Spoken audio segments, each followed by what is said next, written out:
وبركاته. السلام عليكم، كيف أنت؟ وعليكم السلام، الحمد لله بخير وعافية، وكيف أنت؟ الحمد لله بخير وعافية. اليوم بعد أيام كاظرة جدا. نعم العالمين، أين تذهب الآن؟ أذهب إلى المكتب. هل تتعلم في المكتب؟ نعم الأفريقيان. أين مكتبك؟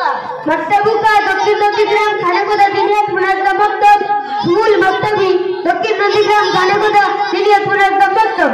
أي كتب تتعلم في المكتب؟ أتتعلم القرآن والحديث والفقه وكتب المختلفة. بل أسألك أسئلة عن القرآن. بلى استعني عن القرآن. من نزل هذا القرآن لأي يسفسر؟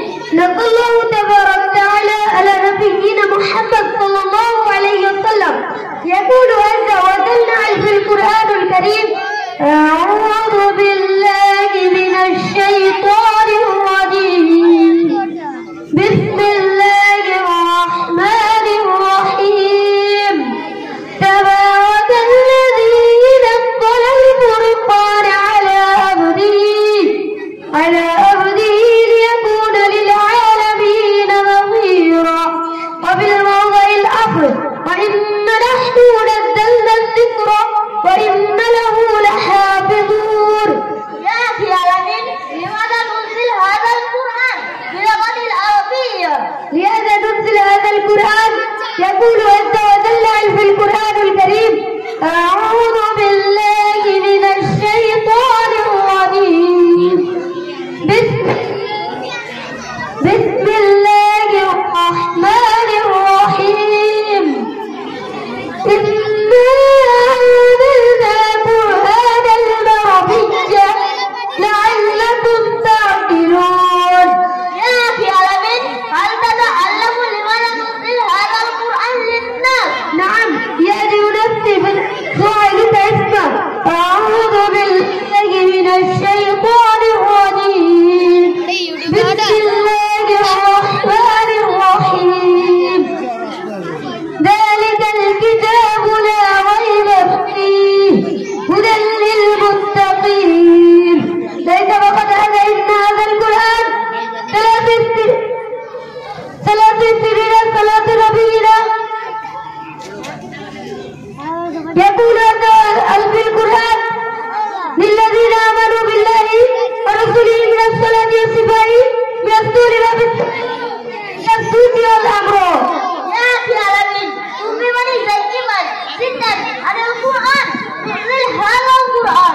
نزل هذا القرآن 3 سنين صلاة على نبينا محمد صلى الله عليه وسلم. يا أخي العالمين، هل أقول لك أمجودا في القرآن؟ 3 نزلنا في القرآن تدول من 600 بعده 96 آيات في القرآن.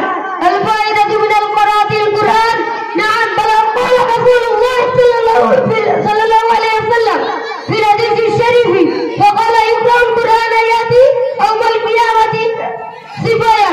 قال: إذا يقرأ القرآن عرفا فلو حسنة أفضل العبادة تلاوة القرآن. نعم العالمين، أريد أن أتعلم لماذا ننزل هذا القرآن. إن أنت تريد أن تجلس في المكتب دক্ষিণ নন্দীগ্রাম খানেকুদা দিনিয়াত মুনাজ্জাম মক্তব.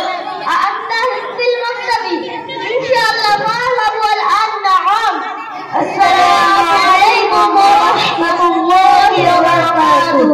বাবু, তোমার বাড়ি কি এখানে মেদিনীপুরে না অন্য জায়গায়? তো বাঙালি না আরবি? আরব দেশ থেকে এসছো নাকি? কোথায় বাড়ি তোমাদের? তো বাড়ি কোথায় বলো না? বাঙালি। তোর বাঙালি? জি না না, আমার বাঙালি না। বাঙালি মনে হচ্ছিল, মনে হচ্ছিল বাঙালি বলে না। আমাদের ছেলেরা কোথায় যাচ্ছে বুঝতে পেরেছেন? সোনার মতন, হীরের মতন, টুকরোর মতন ছেলেরা আছে, কাটারে সোনা পড়ে আছে।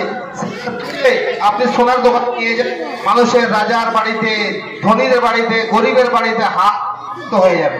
এরকম বাচ্চারা কোথায় পড়েছিল? মাটিতে মিশেছিল। এরা গুলি খেলা, ঘুড়ি ওড়ানো, বিভিন্ন খেলাধুলায় এরা মত্ত ছিল। আল্লাহ তাআলা এই বক্তব্যের সঙ্গে জুড়ে দিয়েছে। যেমন কোরআনে কারীমকে আল্লাহ তাআলা যেমন কোরআনে কারীমকে কালো কালির দাম ছিল না, কোরআনের সঙ্গে যখন সংযুক্ত হয়ে গেছে, কাগজটা যখন কোরআনের সঙ্গে সংযুক্ত হয়ে গেছে তখন তার দাম বেড়ে গেছে, ইজ্জত বেড়ে গেছে। যখন কোরআনের সঙ্গে সংযুক্ত হয়ে গেছে কাপড়টার দাম বেড়ে গিয়েছে। কোরআনে কারীমে যখন ওই পেপারটা লেগে গিয়েছে, ওই আপনার কাঠটা লেগে গিয়েছে, তার দাম বেড়ে গিয়েছে। অনুরূপ ভাবে আপনাদের বাচ্চারা কোথায় পড়েছিল, আল্লাহ তাআলা কোথায় নিয়ে চলে গিয়েছে। আল্লাহ তোমার হায়াত দারাজ করুক। মাশাআল্লাহ, আল্লাহু আকবার। সালাম দিয়ে দাও। আসসালামু আলাইকুম ওয়া